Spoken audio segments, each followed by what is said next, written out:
Mata air di bayangan bukit. Audiobook, novel silat. Cerita, Esa Mintarja. Bab 21. Tetapi sekali-kali terkilas pula keadaan keluarganya yang ditinggalkannya di istananya. Orang-orang Sanggar Gading itu akan dapat berbuat sekehendak hati mereka atas keluarganya. Bahkan mungkin, mereka akan dapat memaksakan kehendak mereka dengan mengancam anak gadisnya atau isi istananya. Namun demikian, pangeran itu tidak dapat menentang kehendak orang-orang yang membawanya. Dalam pakaian yang dikenakannya kemudian, pangeran yang sedang sakit itu masih sempat beristirahat sejenak. Betapa tubuhnya terasa sakit dan lemah. Jantung dan isi dadanya serasa terbakar. Namun kadang-kadang tubuhnya terasa membeku sehingga tubuhnya itu bagaikan digoncang-goncang karena menggigil kedinginan. Beberapa orang tabib telah mengobatinya. Tetapi perkembangan keadaannya terasa lambat sekali meskipun ada juga kemajuannya. Sehingga akhirnya datang sekelompok orang dari Sanggar Gading yang menangkapnya justru saat ia tidak dapat melawan. Ketika langit di ujung timur menjadi kemerah-merahan, maka orang-orang Sanggar Gading itu pun kemudian mempersiapkan diri mereka untuk menempuh perjalanan kembali ke padepokan mereka. Seperti saat mereka datang, maka mereka pun akan berpencar. Demikian segala persiapan telah selesai, maka Sanggit Raina pun memberikan pesan sekali lagi kepada orang-orangnya. Dengan nada berat ia berkata, kita harus segera kembali. Tidak seorang pun boleh melakukan perbuatan apapun di perjalanan. Kita harus menyelamatkan tugas besar kita kali ini, tanpa menimbulkan persoalan-persoalan yang dapat mengganggu.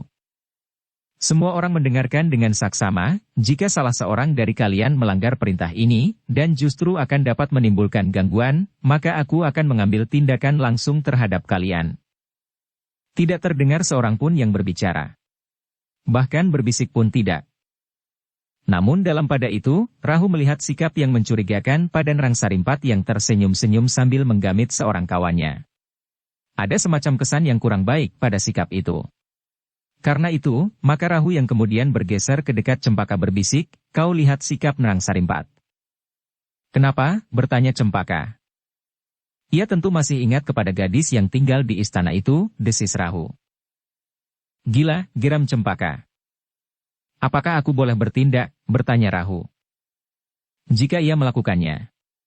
Tetapi awasi orang gila itu, desis Cempaka tanpa berpaling ke arah Nerang Sarimpat. Seolah-olah mereka sedang membicarakan masalah lain yang tidak ada sangkut pautnya dengan dirinya. Tetapi laporkan kepada Sanggit Raina, agar bukan akulah yang bersalah jika terjadi sesuatu. Aku akan bertanggung jawab. Orang itu memang selalu membuat kisruh rencana besar ini tidak boleh gagal, geram Cempaka. Rahu tidak menjawab. Tea pun kemudian beringsut pula di belakang Cempaka, sementara Sanggit Raina masih memberikan beberapa pesan, agar setiap orang selalu berhati-hati di perjalanan. Tidak seorang pun boleh tahu. Siapakah kalian? Rahasia kalian akan kalian bawa mati seandainya kalian menjumpai sesuatu di perjalanan, pesan Sanggit Raina. Pangeran tua yang sedang sakit itu melihat betapa kuatnya ikatan orang-orang Sanggar Gading itu. Karena itu, maka ia pun beranggapan bahwa ikatan sekelompok orang-orang yang menyebut dirinya warga Sanggar Gading itu tentu bukan sekedar orang-orang yang melakukan kejahatan untuk merampok harta benda saja. Ketika langit menjadi semakin cerah, maka sekelompok orang-orang Sanggar Gading itu pun segera berpencar. Rahu yang berada di antara mereka bersama Jit Heng telah berbisik ke telinga anak muda itu. Apa yang dilihat dan dikatakannya kepada Cempaka? Sudah ada izin dari Cempaka. Dan ia akan mempertanggungjawabkan jika terjadi sesuatu. Kita tidak akan membiarkan perbuatan gilanya itu, desis Rahu. Apa kau yakin? Bertanya Jelit Heng. Kita akan melibat. Jika kita sudah saling berpisah, maka kita akan melingkar dan kembali memasuki kota. Mungkin Nerang Sarimpat telah melakukan sesuatu yang akan menyakitkan hati keluarga pangeran yang malang itu. Jelit Heng mengangguk-angguk. Namun ia pun kemudian bertanya, apakah kita tidak akan dikejar batas waktu seperti saat kita berangkat? Sanggit Raina tidak memberikan batas itu, desis Rahu kemudian. Demikianlah, seperti yang dikatakan Rahu, maka kedua orang itu pun tidak langsung berpacu kembali ke padepokan Sanggar Gading. Tetapi Jelit Heng dan Rahu itu pun kemudian melingkar kembali menuju ke kota raja. Mereka dibebani oleh kecurigaan atas tingkah laku Nerang Sarimpat. Jarak antara Sendang Gambir dan kota raja memang tidak jauh. Karena itu, maka mereka pun segera mendekati pintu untuk mengendap-endap dan merangkak-rangkak lagi lewat jalan-jalan setapak. Namun mereka terhenti ketika dari kejauhan mereka melihat seorang berkuda ke arah yang berlawanan. Dengan nada datar Rahu berdesis, "Semi." Jelit Heng mengerutkan keningnya. Ia pun melihat orang yang disebut adik Rahu itu semakin lama menjadi semakin dekat, tetapi orang itu pun nampaknya heran melihat Rahu dan Jelit Heng kembali. Karena itu justru kudanya berlari semakin cepat mendekati kedua orang yang sudah berhenti dan menepi. "Kenapa kalian kembali?" bertanya orang itu.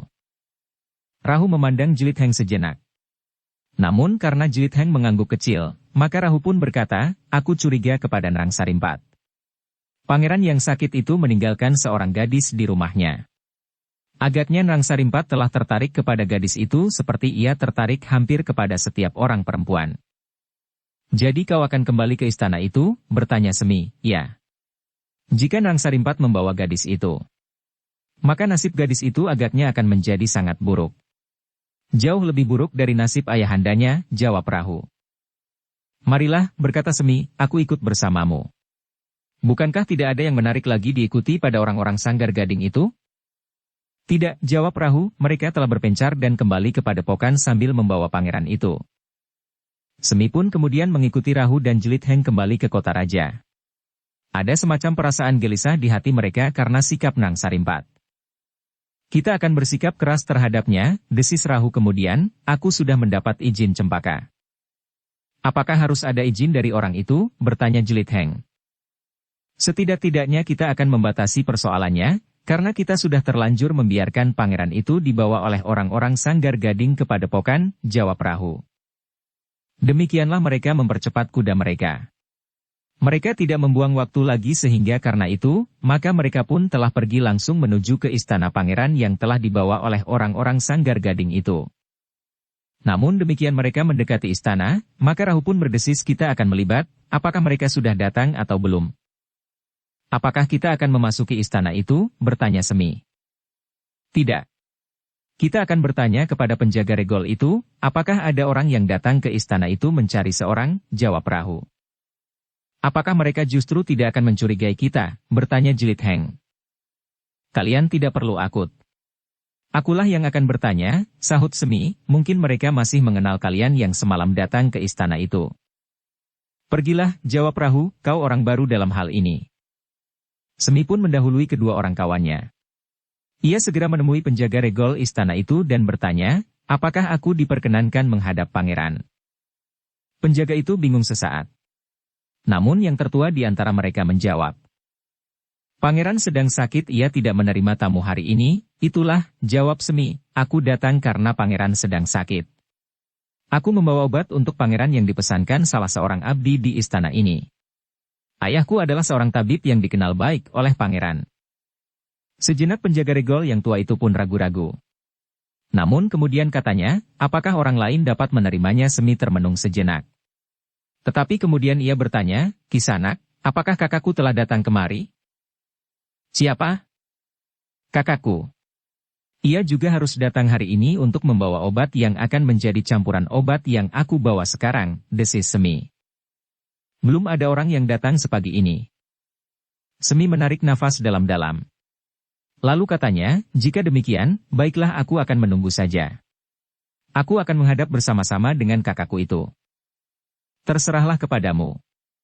Tetapi pangeran berpesan agar tidak seorang pun yang boleh datang menghadap untuk keperluan apapun juga," berkata penjaga regol itu.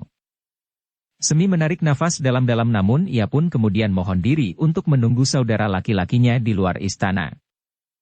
Dalam pada itu, Semi pun segera mendapatkan Rahu dan Jelit Heng untuk mengatakan kepada mereka bahwa belum ada orang yang datang ke istana itu. "Ternyata kita datang lebih dahulu," desis Rahu. "Tetapi mungkin Nrang Sarimpat tidak akan kembali ke istana ini," desis Semi. "Memang mungkin. Tetapi kita akan menunggu beberapa saat.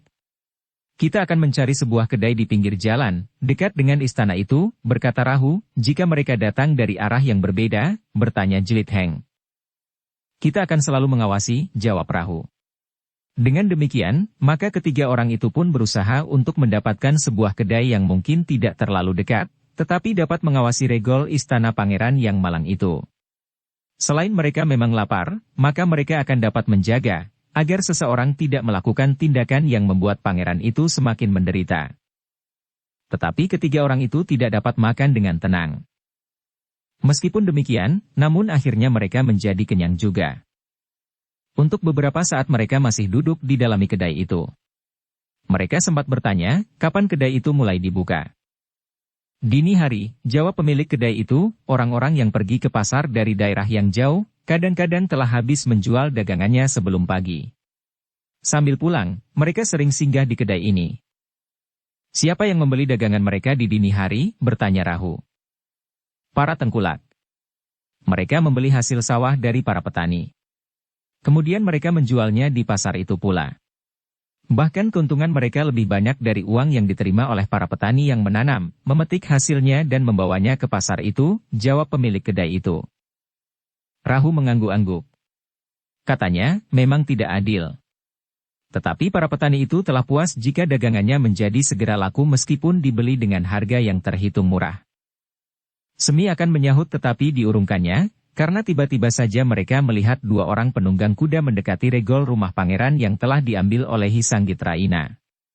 Bahkan sejenak kemudian dua orang berkuda kurnya telah mendekati pula. Itukah mereka? Bertanya Semi. Rahu bergeser selangkah. Kemudian sambil menggeram ia bangkit, setan. Ternyata ia benar-benar kembali. Ia berhasil mempengaruhi beberapa orang kawannya untuk kepentingannya yang gila itu. Apa? Bertanya pemilik kedai itu. Bukan apa-apa, jawab Jlit Heng. Rahu kemudian membayar makanan dan minuman yang telah mereka makan dan mereka minum. Kemudian katanya kepada pemilik kedai itu, aku titipkan kuda kami di sini, ada apa sebenarnya? Bertanya pemilik kedai itu. Tidak ada apa-apa. Aku hanya menitipkan kuda itu, jawab Jlit Heng, tetapi jika terjadi sesuatu, aku tidak tahu menahu, pemilik kedai itu ketakutan. Rahu mempertimbangkannya sejenak. Namun kemudian katanya, kita bawa saja kuda kita. Kita ikat pada batang-batang perdu di luar halaman istana. Sejenak kemudian, mereka pun mendekati regol pula ternyata keempat orang berkuda itu telah memasuki regol. Rahu dan kawan-kawannya tidak tahu bagaimana cara mereka masuk. Apakah mereka menipu para penjaga regol, atau mereka mengancam dengan cara yang licik. Di luar regol, ketiga orang itu mengikat kuda mereka pada sebatang pohon perdu di pinggir jalan. Kemudian mereka dengan hati-hati mendekati regol itu pula. Aku akan menghadap pangeran, desis Semi kepada penjaga regol. Penjaga regol itu termangu-mangu. Wajahnya penuh dengan kegelisahan dan gejolak yang menghentak-hentak. Baiklah, berkata Semi kemudian, kami akan berterus terang. Siapakah empat orang berkuda yang memasuki regol ini? Penjaga regol itu menjadi semakin tegang. Namun Semi, Rahu dan Jeliten pun kemudian mendesak masuk sambil bertanya sekali lagi, siapakah mereka? Kenapa mereka kalian izinkan masuk? Bukankah sudah kalian katakan, bahwa pangeran tidak dapat menerima siapapun juga? Orang Bu tergagap. Sementara seorang kawannya pun berdiri saja mematung. Coba katakan, desak Rahu. Mereka mempunyai kepentingan khusus, desis penjaga regol itu. Katakan. Apakah mereka termasuk kelompok orang-orang yang semalam datang kemari mengambil pangeran? Desak Rahu. Penjaga regol itu menjadi semakin tegang. Dengan suara tertahan-tahan ia menjawab, ya. Mereka adalah orang-orang yang datang semalam. Tapi dari siapa kalian mengetahuinya? Itu bukan urusanmu. Tetapi katakan, apakah keperluan mereka? Bertanya Semi. Penjaga regol itu ragu-ragu. Istana ini, desis Semi. Apakah mereka mendapat pesan dari pangeran agar mengambil anak gadisnya untuk menyusulnya? Rahu bertanya pula. Iya, iya. Kalian tahu semuanya, suara penjaga itu bergetar. Persetan. Kalian telah ditipunya. Pangeran tidak memerintahkan siapapun untuk mengambil anak gadisnya. Bukankah kalian harus melindunginya? Geram Rahu. Tetapi jika demikian, maka bukankah nasib pangeran ada di dalam bahaya? Penjaga regol itu menjadi semakin bingung. Siapa yang mengatakannya? Bertanya Jlit Heng. Orang-orang itu, sahut penjaga regol. Bagus. Jadi orang itu mengambil gadis itu atas perintah pangeran. Jika kalian tidak memberikan, maka pangeran itu ada dalam bahaya. Apakah dengan demikian kau tidak tahu maknanya? Bertanya Jelit Heng. Aku tidak mengerti, jawab penjaga regol itu. Dengar. Dengan demikian berarti, bahwa Pangeran Ilu sebenarnya tidak menginginkan anak gadisnya menyusulnya. Jika ia memerintahkannya itu hanya karena ancaman baginya. Tetapi itu pun tidak benar sama sekali. Sudahlah. Beri kami kesempatan untuk menyelesaikan persoalan ini. Ketahuilah kami juga termasuk orang-orang yang dalang semalam. Karena itu kami tahu segalanya. Orang Ilu sama sekali tidak datang atas perintah pangeran, tetapi atas kehendaknya sendiri. Heh, apakah kau tidak melihat, bagaimana pangeran marah melihat sikap orang itu semalam? Penjaga regol itu menjadi semakin tegang. Seorang yang untuk beberapa saat hanya mematung saja, tiba-tiba berdesis, ya, semalam memang ada seorang yang dengan sangat tidak tatanan telah mencoba menyentuh putri. Kami akan menemui mereka, berkata Rahu tidak sabar lagi, kalian tidak usah turut campur. Kami mendapat tugas dari pimpinan kami untuk membersihkan nama kelompok kami dari sikap yang kotor itu. Para penjaga regol Ilu saling berpandangan. Namun mereka seolah-olah telah dicengkam oleh perasaan yang selalu cemas dan khawatir tentang nasib pangeran yang sedang sakit dan yang telah dibawa oleh sekelompok orang yang tidak dikenal itu. Karena para penjaga itu masih saja termangu-mangu, maka Rahu pun berkata, kami akan menyelesaikan persoalan kami. Kami akan berusaha agar putri itu tidak beranjak dari istana ini, dan jatuh ke tangan setan alasan itu. Sebelum para penjaga regol menjawab, maka Rahu pun telah melangkah menuju ke pintu butulan yang terbuka, diikuti oleh Jelit Heng dan Semi. Sejenak para penjaga regol itu termangu-mangu. Namun kemudian yang tertua di antara mereka pun berkata, biarlah mereka menyelesaikan persoalan di antara mereka. Aku pun sebenarnya berkeberatan untuk melepaskan putri ke tangan orang yang nampaknya sangat licik itu. Tidak ada yang menjawab tetapi nampak pada setiap wajah, ketegangan yang semakin memuncak dalam pada itu, Rahu yang tergesa-gesa, segera memasuki pintu butulan. Ia justru berlari ketika mendengar jerit kecil di dalam ruangan depan. Giginya gemeretak menahan gejolak di dalam hati. Tiba-tiba saja Rahu berteriak pada saat ia mendorong pintu yang menyekat ruang depan dan ruang dalam, sementara itu suara tertawa terdengar meninggi. Diam iblis.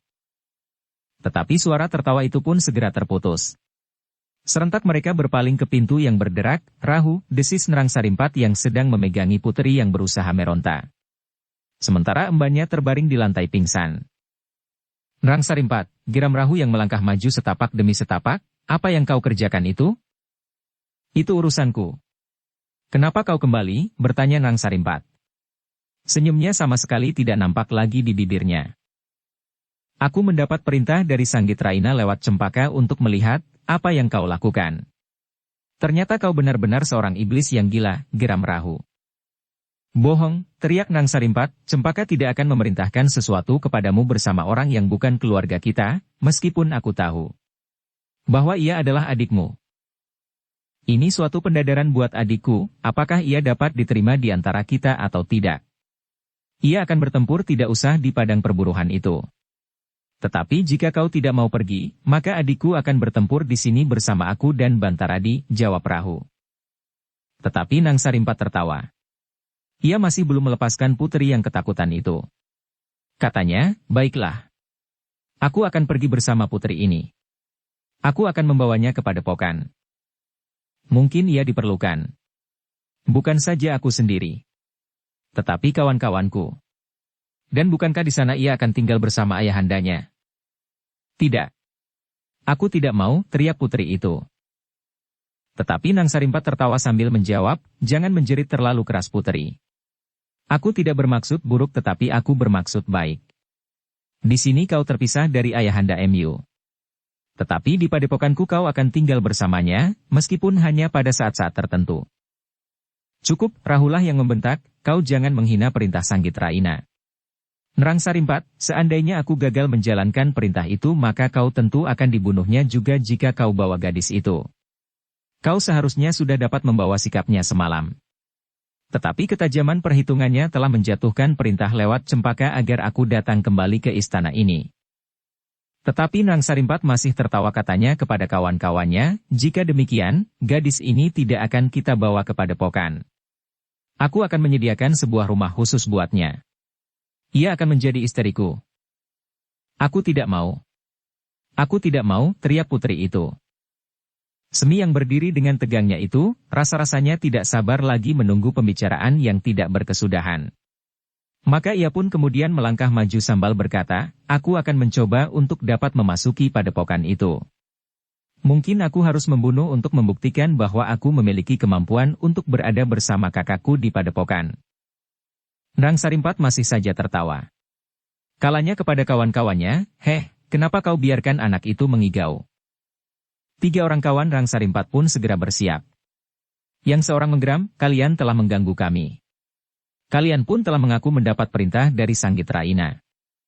Maka untuk menghapus kesombongan kalian, maka icalah akan kumi bunuh di sini. Jadi kalian tidak mau mendengarkan peringatan kami, potong Rahu. Nrang Sarimpatlah yang kemudian berkata kepada kawan-kawannya, kalian menunggu apa lagi? Lakukanlah. Bunuhlah mereka, putri ini kelak tidak akan meronta-ronta lagi jika ia sudah melihat istana ayahku. Aku juga seorang bangsawan seperti gadis ini. Bahkan seandainya Rahu mengetahuinya, ia akan menyembah aku 10 kali setiap ia berbicara 1 kalimat. Rahu tidak menjawab lagi. Tea pun kemudian melangkah maju pula sambil mempersiapkan diri. Sementara Jeliteng pun telah memencar, ia berdiri menyudut sambil memperhatikan keadaan yang menjadi semakin tegang. Ternyata Nrang Sarimpat benar-benar seorang yang sombong. Dia sama sekali tidak melepaskan putri itu. Agaknya ia percaya kepada 3 orang kawan-kawannya. Karena lawan mereka pun hanya 3 orang. Bunuh mereka. Biarlah aku bersama gadis ini. Kelak kalian akan mendapat hadiah ganda daripadaku. Selain karena kalian membantu aku mendapatkan putri ini, kalian juga telah membantu aku menyingkirkan kutu-kutu kecil itu. Perhiasan setelah dinding istanaku pun telah berlebihan bagi upah kalian itu, berkata Nrang Sarimpat. Ketiga orang kawannya Kupon, segera berpencar pula menghadapi 3 orang yang mereka anggap telah mengganggu maksud mereka mengambil putri itu. Rahu menggeram mendengar kata-kata dan melihat sikap Nrang Sarimpat. Ternyata orang itu telah merendahkannya dan menganggapnya tidak pantas untuk dilayani, sehingga dengan demikian, Nrang Sarimpat telah mempercayakannya kepada kawan-kawannya. Semi yang jantungnya bagaikan terbakar, melangkah mendekati orang yang berdiri di sebelah Nrang Sarimpat sambil bertolak pinggang. Ia tidak berkata sesuatu lagi. Namun ia pun telah bersiap untuk menyerangnya. Orang yang bertolak pinggang itu bergeser. Namun ia masih sempat tersenyum sambil berkata, adikmu memang sombong Rahu. Rahu tidak menjawab, karena ia melihat Semi telah meloncat menyerang orang yang masih saja tersenyum itu. Orang itu tertawa, ia sempat mengelak sambil berkata, sebuah serangan yang manis. Tetapi kita akan berkelahi. Tidak sekedar menari di pendapa istana pangeran ini. Semi mengerutkan keningnya. Tetapi ia pun kemudian menarik nafas dalam-dalam. Sikap lawannya justru membuatnya berbesar hati. Pada serangan yang pertama, ia memang tidak bersungguh-sungguh. Tetapi nampaknya lawannya menilai lain, meskipun ia agak menghinanya. Nrang Sarimpat yang masih memegangi putri yang ketakutan itu bergeser menepi. Ketika putri itu meronta sekali lagi. Nrang Sarimpat tertawa sambil berkata, jangan membuat aku marah dalam keadaan ini putri. Kau terlalu cantik untuk dicubit jika kau nakal. Tetapi jika kau masih saja meronta, aku akan mendukungmu seperti mendukung anak-anak yang sedang merengek. Rahu mengeram. Tetapi seseorang telah berdiri di hadapannya. Orang yang dikenalnya dengan baik dalam kehidupannya di Sanggar Gading. Kau sudah dibius oleh kegilaan Nrang Sarimpat, berkata Rahu. Jangan merajuk Rahu. Aku memang berdiri di pihaknya. Ia memiliki uang untuk mengupah aku. Dan ia akan memiliki permainan yang mengasyikkan, yang barangkali pada suatu saat aku akan diperbolehkan meminjamnya. Kau gila. Ternyata kau tidak tunduk lagi kepada perintah Sanggit Raina. Ia memerintahkan agar kita semuanya tidak memancing persoalan yang manapun juga, yang dapat mengganggu kerja besar kita, geram Rahu. Jangan banyak bicara lagi. Karena kau sudah mencampuri persoalan ini, maka agar kami tidak mendapat hukuman dari Sanggit Raina dan Yang Mulia dari Sanggar Gadang, maka kalian bertiga akan mati. Dengan demikian tidak akan ada saksi dan tidak akan ada orang yang akan menyampaikan masalah ini kepada mereka. Rahu tidak menjawab. Tetapi ia pun segera bersiap. Namun agaknya lawannya pun bertindak cepat. Justru ia telah meloncat menyerang Rahu yang terpaksa menghindar selangkah surut. Jiteng pun kemudian tidak menunggu lagi. Sementara itu, seorang yang telah siap menghadapinya, segera bergeser mendekatinya sambil berkata, "Kau ternyata hanya mempunyai kesempatan yang sangat pendek tinggal bersama kami di padepokan Sanggar Gading. Kau akan mati bersama Rahu, orang yang menjadi sangat sombong hanya karena ia dapat mendekati dan mendapat sedikit kepercayaan dari Cempaka, adik Sanggit Raina. Tetapi Rahu itu akan mati bersama adiknya pula di sini." Jelit Heng tidak menjawab. Ia pun kemudian bersiap ketika lawannya mulai menggerakkan tangannya dan bergeser semakin dekat. "Aku ingin melihat, apakah kau mampu juga bertempur meskipun kau sudah pernah menunjukkan kemampuanmu di padang perburuan. Tetapi yang kau hadapi adalah cecurut-cecurut kecil yang tidak berarti," berkata lawannya sambil tertawa. Jelit Heng mengatupkan giginya. Namun tiba-tiba saja berkata, "Aku sudah pernah membunuh celurit-celurit kecil. Tetapi apakah kau bukan sebangsa tikus piti?" Orang itu tertawa. Katanya, "Kau sempat bergurau menjelang matimu. Bagus. Kau akan mati sambil tersenyum mengenang gurauanmu sendiri, itu lebih baik daripada mati sambil menangis." Jelit Heng mengerutkan keningnya. Namun ia masih juga berkata, "Apakah kau sedang berusaha menyelubungi kecemasanmu dengan berkicau tidak menentu?" Tiba-tiba wajah orang itu menjadi tegang. Katanya, "Gila. Kau ternyata tidak kalah sombongnya dengan Rahu." Jelit Heng tidak menjawab. Dalam ruang yang tidak terlalu luas itu segera terjadi 3 lingkaran pertempuran. Sementara itu Nang Sarimpat yang masih saja memegangi gadis itu bergeser semakin lama menepi. Dengan penuh perhatian ia mengingkari pertempuran yang semakin lama menjadi semakin meningkat. Sementara itu beberapa orang pengawal istana itu menjadi kebingungan. Mereka tahu pasti bahwa pertempuran memang sedang terjadi di ruang dalam. Namun mereka tidak mengetahui apa yang sebaiknya harus mereka lakukan. Selagi mereka bertempur, apakah tidak sebaiknya kita melaporkan segala peristiwa yang terjadi kepada prajurit Demak, berkata salah seorang pengawal. Apakah dengan demikian tidak akan membahayakan jiwa pangeran? Jika orang-orangnya yang berada di sini tidak kembali pada saat-saat yang ditentukan, maka tentu akan timbul kecurigaan. Sasaran mereka adalah pangeran, sahut yang lain. Tetapi mereka saling bertempur, desis yang lain lagi. Menurut keterangan mereka, dan aku agaknya percaya, bahwa yang datang kemudian itulah yang membawa tugas dari pimpinan mereka untuk mencegah tingkah laku kawannya yang tidak menguntungkan bagi kelompok mereka. Semalam tanda-tanda itu sudah nampak, berkata seorang pengawal yang melihat tingkah laku Nang Sarimpat semalam. Namun para pengawal itu masih tetap ragu-ragu. Sehingga akhirnya yang tertua di antara mereka berkata, "Kita hanya dapat menunggu. Jika kita salah langkah, taruhannya mahal sekali. Pangeran akan menjadi banten kebodohan kita. Tetapi jika kita tidak berbuat sesuatu, mungkin itu pun kesalahan pula, karena kita tidak berusaha membebaskan pangeran." Para pengawal itu termangu-mangu. Memang mereka merasa apa yang mereka lakukan selalu salah. Namun akhirnya mereka memutuskan untuk berbuat dengan sangat berhati-hati. Dalam pada itu, di dalam istana itu pertempuran masih berlangsung dengan sengitnya. Para pengawal yang kebingungan itu kemudian beringsut untuk berusaha dapat mengikuti perkelahian itu meskipun dari jarak yang agak jauh. Meskipun demikian mereka masih sempat mengatur agar 2 orang di antara mereka tetap berada di regol. Untuk sementara mereka memang harus menunggu.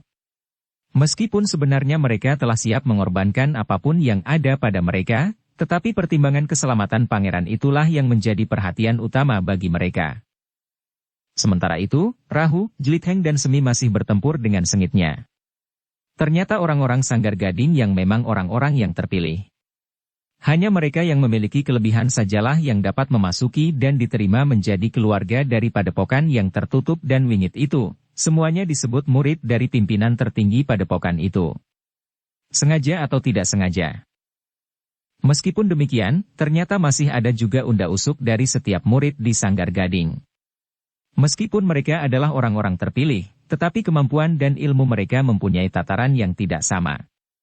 Karena itulah, maka akhirnya Rahu, orang yang dipercaya oleh Cempaka itu dapat mengatasi lawannya dengan kecepatannya bergerak, akhirnya ia dapat membuat lawannya kebingungan. Dalam pada itu, Jelit Heng, Anggota termuda dari Sanggar Gading itu pun ternyata memiliki kelebihan dari lawannya. Bekal yang dipersiapkan cukup cermat sebelum ia memasuki sanggar hantu itu, segera nampak gunanya. Dengan pasti ia pun akhirnya berhasil menekan lawannya sehingga pada suatu saat, lawannya benar-benar berada dalam kesulitan. Di lingkaran pertempuran yang lain, Semi harus mengerahkan segenap kemampuannya. Lawannya benar-benar seorang yang kuat dan tangguh. Tenaganya bagaikan tenaga raksasa. Namun Semi adalah petugas sandi seperti juga Rahu. Itulah sebabnya, maka ia pun mampu bertahan menghadapi serangan lawannya yang kuat dan tangkas. Nerang Sarimpat memperhatikan pertempuran itu dengan saksama. Akhirnya ia menyadari bahwa ia tidak akan dapat tetap berdiam diri menonton saja pertempuran itu. Karena itu, maka sambil menggeretakkan giginya ia menggeram, ternyata kalian benar-benar tidak pantas diampuni. Aku tidak akan menyesal jika saudara-saudaraku dari Sanggar Gading harus dikorbankan karena tingkahnya sendiri. Rahu menggeretakkan giginya. Tetapi ia pun tidak menutup perkembangan bahwa jika Nerang Sarimpat segera terjun ke pertempuran, maka tugas mereka menjadi berat. Sekilas ia sempat memperhatikan Semi dan Jelit Heng. Ia menganggap bahwa Semi tidak perlu dicemaskan karena ia mengetahui kemampuannya. Asal saja Nerang Sarimpat tidak turun menghadapinya pula berpasangan dengan lawan yang sudah ada. Namun yang menjadi perhatiannya kemudian adalah anak muda yang dikenalnya bernama Bantaradi dan yang ternyata mengaku sebagai putra seorang senapati agung di Majapahit pada saat runtuhnya. Rahu yang memiliki pengamatan yang rajam itu tidak dapat mengingkari penglihatannya, bahwa ia memang melibat beberapa unsur gerak Pangeran Surya Sangkaya ada pada tata gerak anak muda yang dikenal bernama Bantaradi dan yang menyebut dirinya bernama Chandra Sangkaya itu. Anak muda yang luar biasa, berkata Rahu di dalam dirinya. Namun dalam pada itu, ia harus menggertakkan giginya ketika ia melihat Nerang Sarimpat tidak mau menahan diri lagi. Ketika ia melihat kawan-kawannya mulai terdesak, maka ia pun berkata, "Putri, aku tidak dapat menunggui tanpa berbuat sesuatu dan hanya bergandengan tangan saja denganmu, pergi lepaskan aku," teriak putri itu. "Jangan meronta. Lebih baik kau tidur saja sejenak. Aku harus melibatkan diri dalam perkelahian yang gila ini." Putri itu meronta, tetapi Nerang Sarimpat segera memegang tengkuknya. Dengan keahlian yang ada padanya ia telah memijit urat pada tengkuk putri itu, sehingga putri itu pun menjadi tidak sadarkan diri, seolah-olah tertidur sangat nyenyaknya. "Tidur sajalah sayang," gumam Nerang Sarimpat. Namun terdengar Semi menggeram, "Kau sajalah yang mati." Nerang Sarimpat tertawa. Katanya, "Jangan mengumpat." Putri itu tertidur nyenyak, sehingga ia tidak akan menjadi ketakutan melihat tubuh-tubuh yang akan terbantai di sini. Semi tidak menjawab. Tetapi ia mulai menghentakkan kekuatannya mendesak lawannya Nerang Sarimpat maju selangkah. Ia melihat pertempuran itu dengan saksama. Kemudian katanya, "Aku akan memilih lawanku. Aku akan bertempur berpasangan melawan Rahu, orang yang merasa dirinya memiliki kelebihan dari kawan-kawannya di padepokan Sanggar Gading. Kau harus mati lebih dahulu. Kemudian anak baru yang malang itu dan kemudian adikmu pula. Tidak seorang pun yang boleh tetap hidup agar tidak ada kesaksian yang sampai ke telinga Sanggit Raina." Rahu menggeram. Ia sadar, untuk melawan dua orang sekaligus akan mengalami kesulitan. Tetapi ia tidak boleh ingkar apapun yang akan terjadi. Namun ia pun tidak akan berputus asa karenanya. Ia akan menghentakkan segenap kemampuannya menghadapi keduanya dengan hati yang tatak. Selangkah demi selangkah Nerang Sarimpat melangkah maju. Sementara itu, Rahu berusaha sekuat-kuatnya untuk memperlemah pertahanan lawannya justru sesaat sebelum Nerang Sarimpat memasuki arena. Dalam ruang yang tidak begitu luas itu, suasananya menjadi semakin panas ketika Nerang Sarimpat mulai menyingsingkan kain panjangnya dan menyangkutkan pada kerisnya. Sementara sambil menggeretakkan giginya ia mendekati Rahu yang sedang bertempur dengan sengitnya. "Kita tidak akan bermain-main lagi," berkata Nerang Sarimpat. Karena itulah, maka pertempuran yang dahsyat itu pun segera ditandai dengan dentang senjata dan percikan bunga api di udara. Namun sebenarnya lah Nerang Sarimpat adalah seorang yang terampil terengginas. Apalagi berdua berpasangan melawan Rahu. Betapapun juga namun ternyata Rahu pun segera mulai terdesak. "Tempat ini tidak menguntungkan buatmu Rahu," berkata Nerang Sarimpat, "di tempat yang lebih luas, mungkin kau dapat berloncatan dengan langkah-langkah panjang untuk menghindari serangan-serangan kami berdua." Tetapi di tempat yang sempit ini, kesempatanmu terlalu kecil untuk dapat memperpanjang umur. Rahu tidak menjawab. Terdengar ia menggeram sambil menghentakkan kemampuannya. Yang terdengar kemudian adalah justru suara tertawa Nrang Sarimpat. Sambil menyerang ia berkala, jangan memaksa diri. Sebentar kemudian kau akan kehabisan tenaga. Lebih baik kau mati tertusuk pedang dalam pertempuran daripada kau terjatuh kehabisan napas, kemudian dengan perlahan-lahan aku menikamkan pedang di pusat jantungmu. Setan, Rahu mengumpat. Tetapi yang dikatakan oleh Nrang Sarimpat itu justru memberinya peringatan, agar ia memperhitungkan segala kemungkinan yang dapat terjadi. Tetapi betapapun juga, Rahu benar-benar semakin tersudut ke dalam kesulitan. Jika ada perbedaan tingkat dan tataran ilmu bagi orang-orang terbaik di Sanggar Gading, maka akan sulit bagi seseorang melawan dua orang sekaligus. Apalagi yang seorang di antaranya adalah Nrang Sarimpat. Dalam pada itu maka tiba-tiba saja terdengar Nrang Sarimpat berteriak, "Sekarang, jangan beri kesempatan terlalu lama." Gadis itu memerlukan pembebasan dari tidurnya yang nyenyak. Karena itu, terpaksa kita akan membunuh segera. Keduanya bergerak semakin cepat. Dengan loncatan yang cepat, kedua lawan Rahu itu berhasil mengurungnya di sudut ruangan, sehingga tidak ada kesempatan lagi bagi Rahu untuk menembusnya. "Apakah kau mempunyai pesan?" tiba-tiba Nrang Sarimpat bertanya. Rahu tidak menjawab. Tetapi dengan cermat ia melawan serangan-serangan lawannya. Namun pada saat terakhir, Nrang Sarimpat agaknya benar-benar tidak ingin memberinya kesempatan lagi. Dengan wajah yang garang ia mengacukan senjatanya sambil berdesis, "Saatnya telah tiba. Betapapun tinggi ilmumu, kau akan mati di sini." Rahu berdiri tegak dengan wajah yang tegang. Dengan ketajaman tatapan matanya ia berusaha untuk dapat mengamati kedua ujung senjata lawannya. Setiap kali senjata itu dapat bergerak mematuknya. Dan ia tidak akan membiarkan dirinya terluka arang-keranjang dan mati di istana itu tanpa berusaha sampai kemungkinan terakhir. Yang sama sekali tidak diduga oleh lawan-lawannya pada saat yang demikian itu, justru Rahu telah menghentak dengan kecepatan yang sangat tinggi, meloncat menyerang. Bukan Nrang Sarimpat, tetapi kawannya yang memiliki tingkat ilmu yang selapis di bawahnya. Gerak Rahu benar-benar mengejutkannya. Karena itu, maka lawannya yang tidak menyangka sama sekali telah menjadi kehilangan kesempatan untuk mengelak. Namun ia masih berusaha untuk menangkis serangan Rahu yang sangat tiba-tiba itu. Meskipun demikian, ia tidak berhasil sepenuhnya melepaskan diri dari sentuhan ujung senjata Rahu. Karena itulah maka terdengar ia menyeringai ketika senjata Rahu menyentuh pundaknya dan meninggalkan luka yang menganga. "Gila kau Rahu!" Nrang Sarimpatlah yang berteriak sambil meloncat menyerang. Tetapi Rahu memang sudah memperhitungkan. Karena itu dengan cepat ia meloncat surut sambil menangkis serangan lawannya. Dalam pada itu, orang yang terluka itu untuk sesaat berdiri termangu-mangu. Ketika tangan kirinya meraba lukanya, maka terasa darahnya yang hangat membasahi jari-jarinya.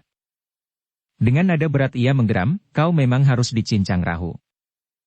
Namun Rahu sudah bersiap menghadapi segala kemungkinan mendatang. Luka itu tentu mengurangi kecepatan bergerak tangannya. Dan Rahu berharap bahwa dengan demikian, ia akan dapat berusaha memperpanjang perlawanannya. Tetapi sekali lagi Rahu harus tersudut. Meskipun darah telah menitik dari luka, tetapi lawannya masih tetap garang dan bahkan menjadi liar.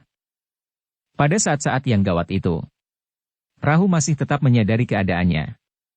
Ia harus tetap pada sikap dan laku sebagai seorang laki-laki dengan senjata di tangan. Setapak demi setapak Nrang Sarimpat bergeser. Demikian pula lawannya yang sudah terluka itu. Mereka tidak mau mengalami peristiwa itu sekali lagi. Rahu benar-benar mengalami kesulitan. Tetapi ia sudah bertekad untuk membunuh salah seorang dari keduanya, seandainya ia pun harus mati. Terasa dentang jantung Rahu seolah-olah menjadi semakin keras. Tangannya bergelar siap untuk berbuat sesuatu. Seandainya kedua senjata lawannya terjulur bersama-sama, maka ia sudah siap untuk mengambil satu sikap untuk mati dengan membawa korban bersamanya. Namun pada saat yang demikian, tiba-tiba saja terdengar pekik tertahan. Hampir di luar sadarnya, orang-orang yang berada di dalam ruangan itu berpaling.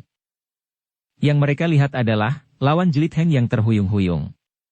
Meskipun ia masih berusaha untuk berdiri tegak, namun akhirnya tubuhnya pun terbanting jatuh di lantai menelungkup. Jelit Heng berdiri tegak dengan pedang tipisnya yang merah oleh darah.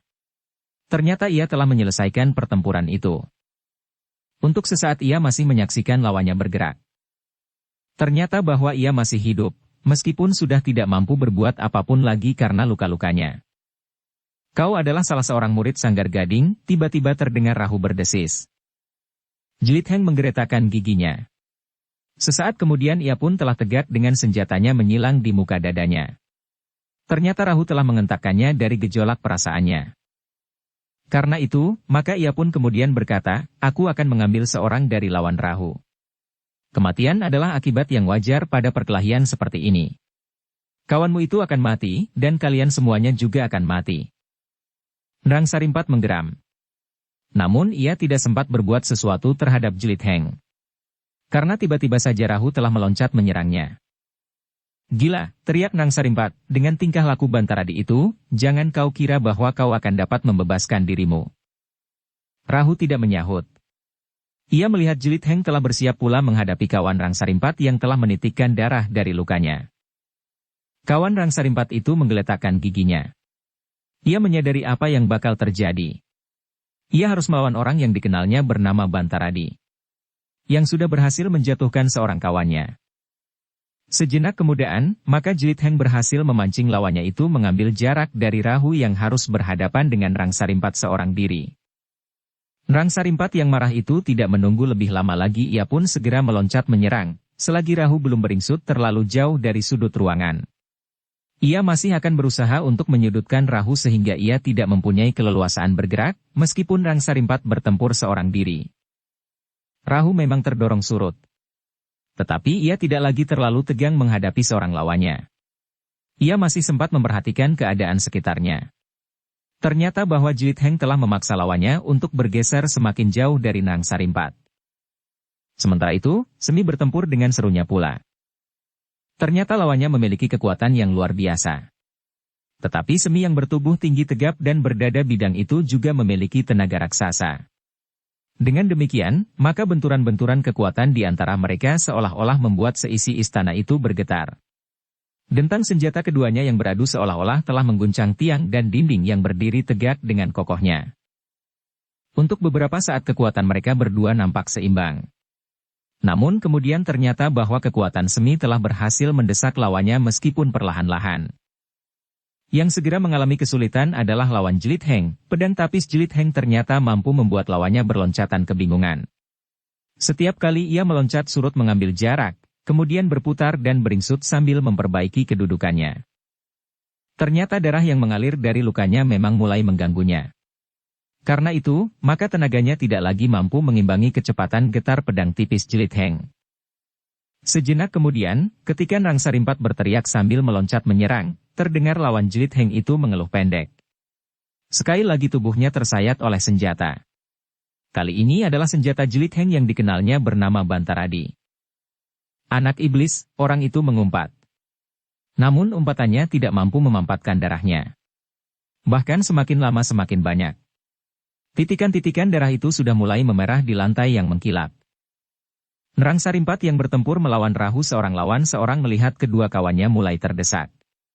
Karena itu, maka ia pun menghentakkan kemampuannya untuk memaksa Rahu segera tidak berdaya. Tetapi ternyata bahwa dugaannya tentang orang yang bernama Rahu dan menyebut dirinya iblis bertangan petir itu keliru.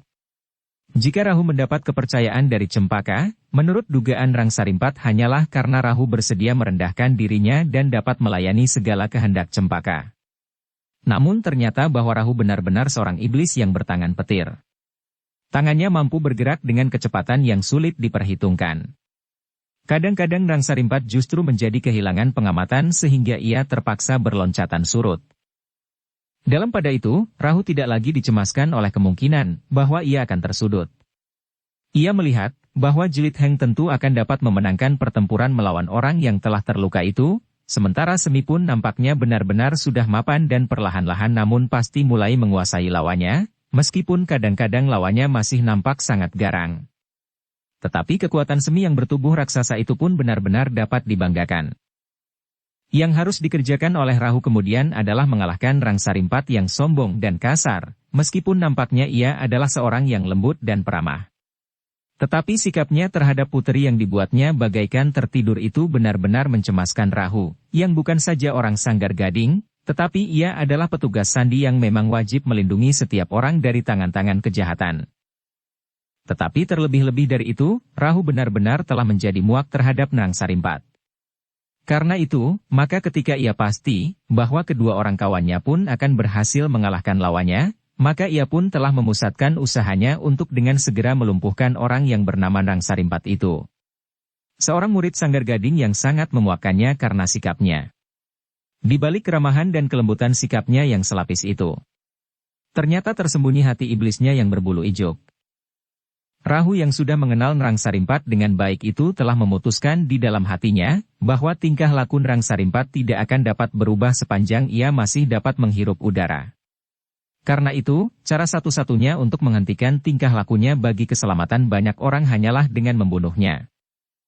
Karena itu, maka Rahu pun kemudian telah mengerahkan segenap kemampuannya. Ia tidak akan memberi kesempatan lagi kepada Nrang Sarimpat yang semula menganggap Rahu hanyalah sekedar seorang penjilat di kaki Cempaka, adik Sanggitraina, sehingga ia mendapat kepercayaan daripadanya. Namun yang ternyata kemudian, bahwa kemampuan Rahu benar-benar telah mencemaskannya, sehingga ia kemudian telah terdesak karenanya. Apakah orang ini sudah kerasukan iblis dari alas neraka? Nrang Sarimpat menggeram di dalam hatinya. Namun sebenarnya lah bahwa ia telah menjadi semakin terdesak seperti juga kedua orang kawannya yang lain, sementara seorang kawannya telah terbaring di lantai tanpa bergerak lagi dalam genangan darah yang merah kehitam-hitaman. Demikianlah pertempuran yang sengit itu sudah mulai jelas, apakah bakal terjadi. Nrang Sarimpat sama sekali tidak tertawa lagi. Bahkan wajahnya yang tegang itu bagaikan membara oleh kemarahan yang membakar jantung. Tetapi ia sama sekali tidak dapat berbuat sesuatu melawan badai kemarahan Rahu yang sudah memuncak pula. Senjata Rahu semakin lama semakin terasa terbang semakin dekat pada kulitnya. Setiap senjata itu berdesing, terasa sentuhan angin menyapu tubuhnya. Namun ketika Rahu semakin mendesaknya, yang menyentuh tubuh Nrang Sarimpat bukan sekedar desir angin ayunan senjatanya, tetapi kemudian Nrang Sarimpat itu pun berdesis ketika segores luka menyobek kulitnya, gila, geramnya. Tidak ada jalan lain yang dapat kau tempuh, kecuali kematian. Aku sudah cukup memberimu kesempatan tetapi kau sama sekali tidak menghiraukan. Karena itu, maka tidak ada pilihan bagiku kecuali melaksanakan perintah Sanggit Rama lewat Cempaka dengan sebaik-baiknya. Persetan kau penjilat, teriak Nrang Sarimpat. Penjilat atau bukan penjilat, tetapi kau harus mati, Rahu juga menggeram. Nrang Sarimpat memang menjadi semakin cemas betapapun kemarahannya menjadi semakin memuncak ia tidak dapat mengingkari kenyataan bahwa darah telah menitik dari lukanya dan bahkan kemudian Rahu telah mendesaknya semakin dahsyat. Betapa Nrang Sarimpat berusaha untuk menyelamatkan dirinya, namun akhirnya ia terdorong surut dengan nafas yang terengah-engah ketika sekali lagi senjata Rahu menyentuhnya. Tetapi Rahu tidak membiarkannya berusaha memperbaiki kedudukannya. Dengan tangkasnya ia memburu. Pedangnya terjulur lurus ke dada lawannya tetapi Nrang Sarimpat masih berusaha menangkis serangan itu. Ketika terjadi benturan senjata, ternyata tenaga Nrang Sarimpat benar-benar telah jauh menjadi susut. Kesempatan itu tidak dilewatkan oleh Rahu. Dengan pasti ia bergeser ke depan, memutar senjatanya, dan ketika ia sekali lagi menyerang, maka senjatanya benar-benar telah merobek lambung lawannya. Nrang Sarimpat terdorong sekali lagi. Wajahnya yang merah menjadi semakin merah. Tetapi sejenak kemudian wajah itu menjadi putih pucat. Kakinya tidak lagi dapat berdiri tegak, sementara senjatanya semakin lama menjadi semakin menunduk.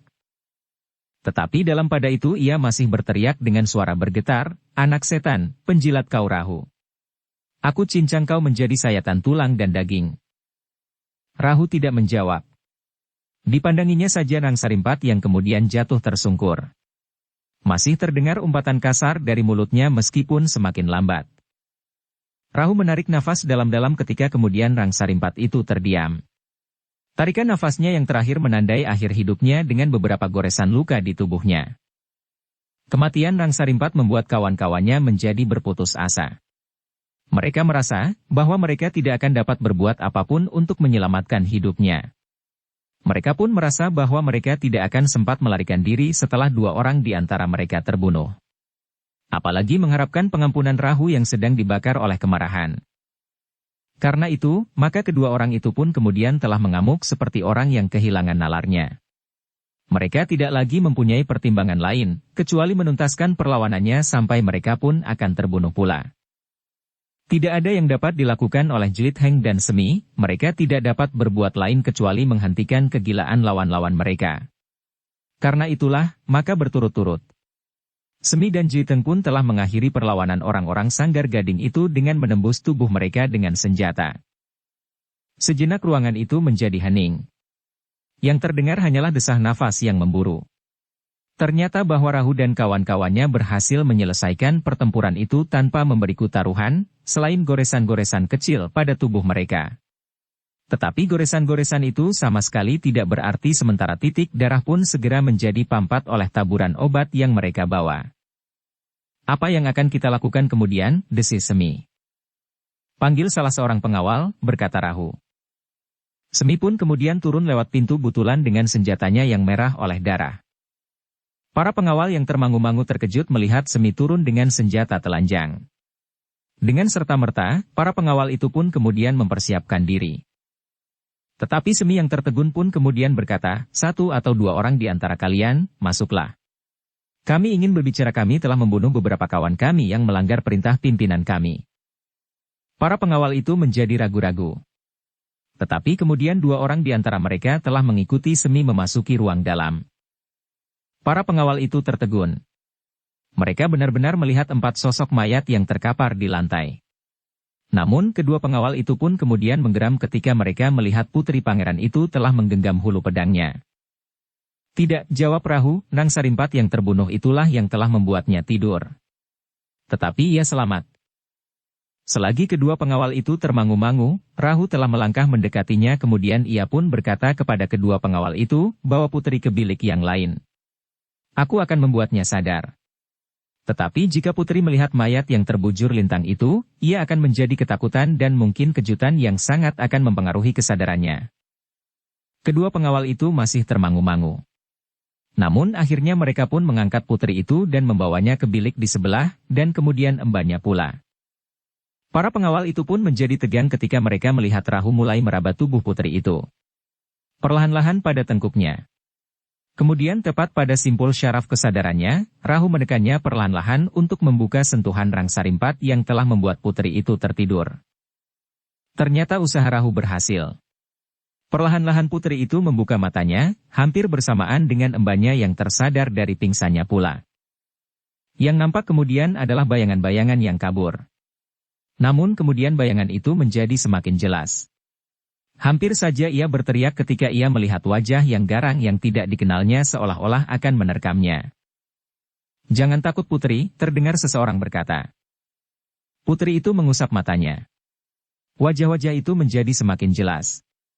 Ternyata yang dilihatnya kemudian adalah dua orang pengawal istana yang sudah dikenalnya baik-baik. Sementara itu, ia melihat pula orang-orang yang telah bertempur di ruang sebelah sebelum ia tidak ingat apa-apa lagi yang terjadi atas dirinya. Rahu memandang putri itu sambil menarik nafas dalam-dalam. Kemudian katanya kepada para pengawal, "Jagalah baik-baik. Aku telah mengorbankan beberapa kawanku yang akan melanggar perintah pimpinanku.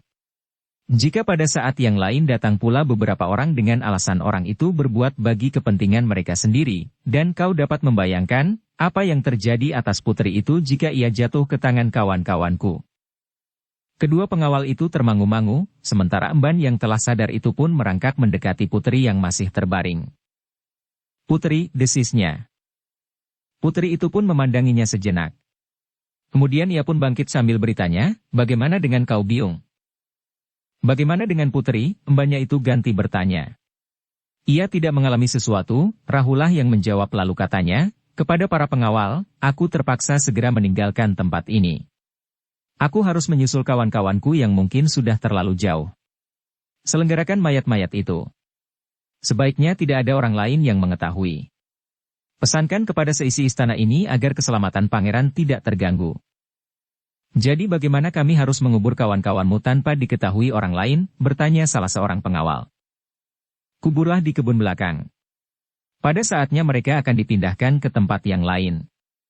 Atau barangkali kau mempunyai cara yang lain untuk membawa mayat-mayat itu ke kuburan tanpa diketahui oleh orang lain, berkata Rahu lebih lanjut. Para pengawal itu termangu-mangu. Namun Rahu pun berkata, aku percaya bahwa kalian akan dapat menyelesaikannya. Kami tidak mempunyai waktu cukup untuk melakukannya. Sekali lagi aku berpesan, jaga putri itu baik-baik. Para pengawal itu termangu-mangu. Namun ada semacam sentuhan yang aneh di hati mereka. Di lingkungan orang-orang yang garang dan kasar, masih ada juga yang berusaha untuk berbuat atas dasar peradaban manusia. Bersambung ke bab 22. Dukung kami dengan subscribe, follow, like, komen dan share. Terima kasih.